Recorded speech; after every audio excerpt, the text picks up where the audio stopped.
I'm Wendy Lane on Holmes Beach, and it's been more than a decade since the Deepwater Horizon oil spill in the Gulf of Mexico. Now scientists are finally learning the long-term impact.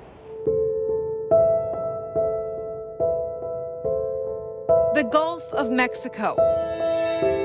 We know it for its salty aqua water, powdery sand, and that it's home to thousands of species of marine life.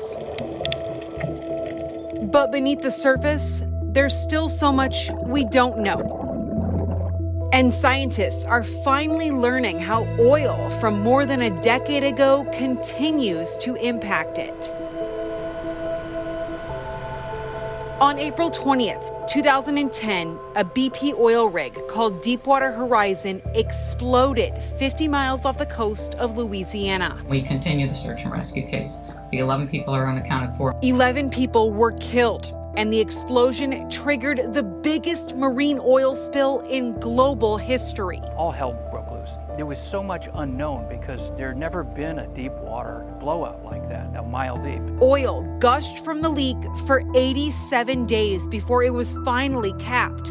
A total of 5 million barrels of oil spilled into the Gulf, polluting the water, killing marine life, and causing America's largest environmental disaster. A disaster that still lingers in the Gulf more than 10 years later. Currently, there's a substantial amount of that oil still in the environment. BP was forced to pay $18.7 billion in fines, the largest corporate settlement in U.S. history. Most of that money going into something called the Restore Act to help the Gulf recover. There was a lot of money that was made available to the academic community to study the long-term impacts. For 10 years, USF marine science professor Stephen Morosky has headed the $40 million research program. This is the RV Weatherbird 2. It's basically a floating laboratory that USF scientists took out into the Gulf of Mexico to find out the long-term impact of the Deepwater Horizon oil spill. This ship, the tool for that research. From testing the sediment all over the bottom of the Gulf and keeping a library of that tested sediment for future reference. You guys were researching the long-term impact. What are some of your findings? Oil that's stranded in the deep bottom of the Gulf will not be landfilled by sequential sediment deposition for another 100 years. Morosky says that oil on the bottom of the Gulf is still impacting marine life, especially in fish and dolphins near the spill site. Even now, we see very low reproduction rates for those animals. He says of all the fish they've studied in the Gulf, they still have yet to find one without traces of oil on it.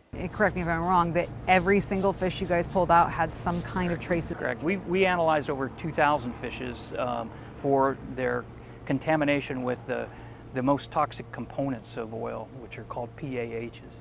And every single one that we analyzed had a certain level of PAHs. But despite all the tragedy, not all hope is lost. Things are being done to help.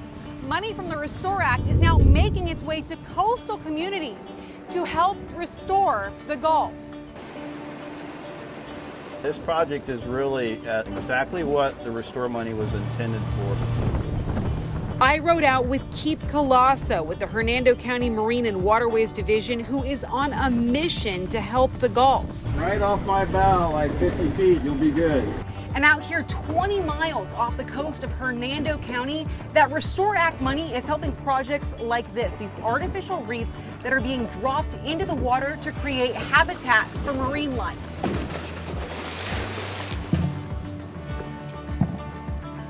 What we see on the artificial reef structure is the fish populated within just a couple of weeks.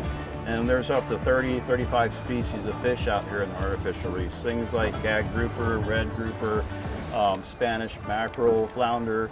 There's a whole gamut of what people come fishing for. The fish, mesmerizing. The man-made structures, an underwater menagerie for divers to explore. And while their program is creating an area for fish to thrive, 2, 3.